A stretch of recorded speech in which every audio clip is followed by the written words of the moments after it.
Cuando imaginas una gran isla mediterránea, probablemente piensas en playas bañadas por el sol, colinas onduladas de olivares y ciudades portuarias llenas de vida. Y cuando descubres que la isla más grande y destacada de Francia, Córcega, se encuentra en un punto estratégico entre las densamente pobladas costas de Francia e Italia, esperarías que fuera uno de los lugares más desarrollados de Europa. Pero Córcega, con solo la mitad del 1% de la población total de Francia, está en gran parte vacía. Entonces, ¿por qué no vive más gente en la isla mediterránea más grande y vacía de Francia? La primera y más poderosa pista de la desierta Córcega no está en sus datos censales ni en su economía, sino en su brutal, sobrecogedora y magnífica geografía. A pesar de ser una isla relativamente grande, es una de las regiones más envidiables del planeta. Córcega alberga hoy apenas 355,000 personas. Para ponerlo en perspectiva, la cercana isla italiana de Cerdeña sostiene a casi 1.5 millones de personas, y la Francia continental alberga a 69 millones. Esto es un rompecabezas geográfico y demográfico. Durante miles de años, más personas deberían vivir en Córcega. Pero a diferencia de Cerdeña o la Ribera Francesa, Córcega es básicamente una gran cordillera. Una inmensa columna de granito y roca volcánica corre de norte a sur, partiendo la isla en dos mitades. Y esta no es una suave cadena de colinas. Más de 120 picos se elevan por encima de los 2.000 metros. El más alto, Monte Cinto, alcanza unos asombrosos 2.706 metros. Esta es una altitud mayor que la de cualquier montaña de las Islas Británicas o de toda la cordillera Apalache de Norteamérica. Este solo hecho geográfico lo cambia todo. Esta fortaleza de granito dicta dónde y si las personas pueden vivir. Hay pocas llanuras abiertas para la agricultura. No hay valles fluviales amplios y suaves que alberguen ciudades extensas. El interior del paisaje es una fortaleza de crestas afiladas, acantilados verticales y gargantas profundas y estrechas. Viajar incluso hoy es lento y peligroso. Un trayecto que tomaría 1 hora en el continente puede tomar 3 en las sinuosas carreteras de montaña de Córcega. Durante siglos, fue más fácil para un pueblo de la costa oeste comerciar por mar con Génova o Marsella, que comerciar por tierra con un pueblo a solo 50 kilómetros tierra adentro. Esta verticalidad crea una isla de extremos.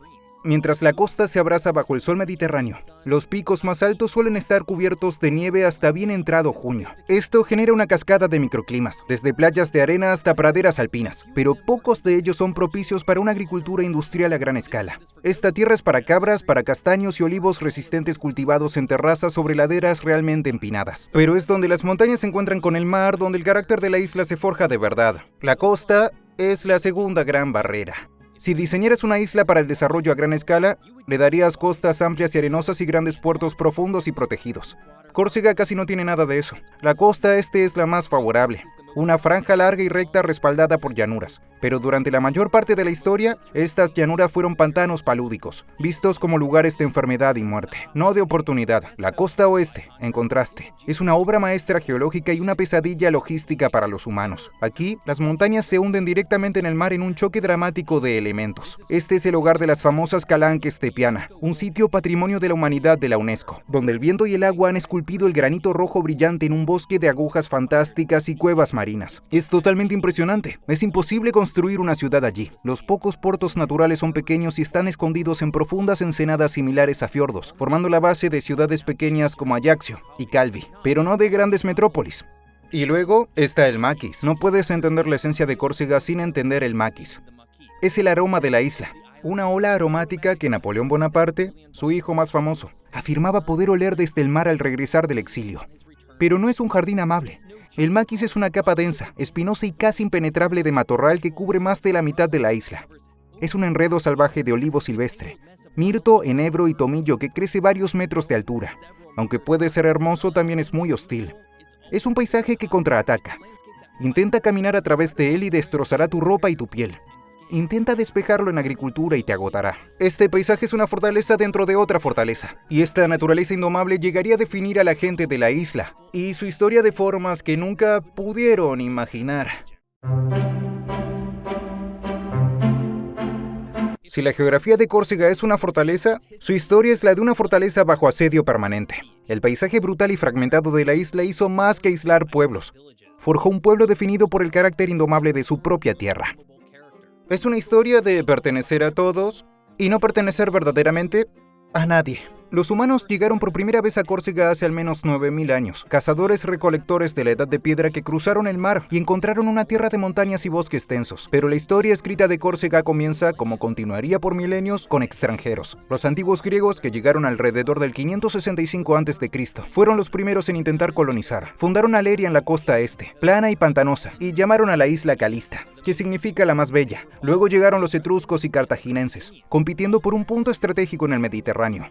Pero todas estas potencias hicieron el mismo descubrimiento. Podías controlar el puerto, pero no controlar la isla. El interior, con sus montañas escarpadas y el impenetrable matorral del maquis, seguía siendo dominio de las tribus nativas. Luego llegaron los romanos, conquistaron los asentamientos costeros en el 259 a.C., y como los griegos, se quedaron en las tierras bajas. Para Roma, Córcega no era una joya del imperio, era un lugar apartado, sitio de exilio y campamento maderero. Construyeron una base importante en Aleria, pero los pantanos criaban malaria y las montañas criaban rebeldes. Los romanos nunca pacificaron realmente el interior, solo lo contuvieron. Esta siguiente parte es donde el carácter corso, tal como lo conocemos hoy, se forjó de verdad. Cuando el imperio romano colapsó, Córcega cayó en una edad oscura de caos. La isla se convirtió en un blanco para cualquier pirata o caudillo con un barco. Vándalos, ostrogodos y sarracenos asaltaron la costa sin descanso. Para los habitantes de la isla, la única estrategia viable de supervivencia fue abandonar el mar. Huyeron a las montañas, construyeron sus pueblos como nidos de águilas en crestas altas y defendibles, invisibles desde la costa. Así nació una sociedad basada en clanes, ferozmente cerrada y regida por el honor. Separados por valles infranqueables, cada pueblo se convirtió en una mini república. La confianza se otorgaba solo a la familia, y la defensa del clan era un deber personal. Este aislamiento generó una gran desconfianza hacia los forasteros y un complejo sistema de justicia personal conocido como la vendetta. La geografía y la historia ahora trabajan en una perfecta y terrible armonía. La tierra los hacía aislados, y las invasiones los hacían desconfiados. Este vacío caótico fue finalmente ocupado por dos potencias italianas rivales, Pisa y Génova. Durante siglos lucharon por el control, pero en 1284, la República de Génova aseguró su premio. Este fue el comienzo de una relación de 500 años que marcaría para siempre a la isla y a su gente. Verás, Génova no gobernó Córcega como una provincia, sino como una colonia. Los genoveses eran amos, no socios. Construyeron magníficas ciudadelas y torres de vigilancia en la costa, grandes fortalezas como la de Calvi. Pero no era para proteger a los corsos, era para controlarlos. Los genoveses explotaron la isla, talando sus bosques para construir barcos e imponiendo impuestos ruinosos, mientras no hacían nada por desarrollar el interior. Cualquier rebelión era aplastada con brutal eficiencia. Para los corsos, los genoveses eran solo los invasores más recientes y permanentes. El resentimiento hirvió durante siglos, estallando en constantes rebeliones fallidas. El maquis se convirtió en refugio de bandidos y luchadores por la libertad. A menudo eran la misma cosa. Pero aquí es donde la historia da un giro notable. En 1729 estalló una rebelión final en toda la isla. No fue otro levantamiento campesino fallido. Fue una guerra de liberación. Tras décadas de lucha, surgió un líder que lo cambiaría todo. Pasquale Paoli. Al regresar del exilio en 1755, Paoli hizo más que liderar un ejército. Unió a los clanes enfrentados y transformó una sociedad fracturada en una nación moderna. Estableció la República de Córcega, un estado soberano con su capital en el corazón montañoso de Corte. Paoli fundó una universidad, acuñó su propia moneda y escribió una constitución. Este documento fue uno de los más democráticos del mundo de su época. Un faro de la Ilustración que incluso otorgó a algunas mujeres el derecho al voto. Décadas antes de las revoluciones estadounidense o francesa, habían logrado lo imposible. Durante 14 años existió una Córcega libre e independiente, testimonio del genio de Paoli y del deseo implacable de libertad de su pueblo. Y fue precisamente este éxito lo que selló su destino. La República de Génova, arruinada y humillada, finalmente admitió que había perdido el control, pero no estaba dispuesta a conceder la libertad de Córcega. En su lugar, en 1768, Génova hizo un tratado cínico con la potencia emergente de Francia. En el Tratado de Versalles, Génova vendió de hecho su reclamación sobre la isla, tomando al rey Luis XV para pagar sus deudas. Los franceses, ansiosos por una base naval estratégica, invadieron. Los corsos, que acababan de pasar 40 años luchando contra un amo, ahora se enfrentaban a uno nuevo y más poderoso. En la batalla de Ponte Novo en 1769, el agotado ejército de Paoli, compuesto por patriotas y mercenarios, hizo su última resistencia contra los soldados profesionales de Francia. Fueron derrotados. La República de Córcega había terminado. Pasquale Paoli huyó de nuevo al exilio, y Francia anexionó Córcega como una nueva provincia. Ese único acto, una transacción comercial entre dos potencias extranjeras, definiría el destino de Córcega hasta el día de hoy. Pero solo unos meses después, en la recién francesa ciudad de Ajaccio, una mujer de una familia noble menor dio a luz a un hijo, Napoleón Bonaparte. Se convertiría en el francés más famoso de todos los tiempos. La gran ironía para una isla que acababa de ser conquistada. Así que Córcega no se unió a Francia, fue tomada. Y es esta historia la semilla de todo lo que define a la isla hoy. Ahora hemos establecido dos verdades fundamentales sobre Córcega. Primero, su geografía es una fortaleza, un paisaje vertical, montañoso e impenetrable que resiste el asentamiento humano a gran escala. Segundo, su historia es un asedio de 2000 años, que culmina no en la liberación, sino en una anexión forzada a Francia. Esta no es la historia de una región que creció naturalmente hasta convertirse en nación. Es la historia de una isla conquistada, y aún así, la pregunta permanece. Todo eso ocurrió hace siglos. Hoy, Córcega es una región de Francia, un país europeo moderno. Es un lugar de belleza sobrecogedora, con un clima mediterráneo y playas codiciadas. ¿Por qué los 69 millones de habitantes de la Francia continental no han llegado en masa? ¿Por qué esta isla vacía no se ha llenado, como la Riviera Francesa o Provenza? La respuesta es la última y más importante pieza del rompecabezas. Está en el propio pueblo corso. Es una cultura tan distinta y un sentido de identidad tan feroz que, en la práctica, ha repelido al continente. Los franceses continentales nunca llegaron porque, en muchos sentidos, nunca fueron realmente bienvenidos. Para entender la Córcega moderna hay que entender esto. Los corsos son corsos primero y franceses después. No es una simple peculiaridad regional, como la diferencia entre un parisino y un provenzal. Es una división profunda y fundamental. La historia de conquista, no de unión, es el hecho más importante que debes conocer.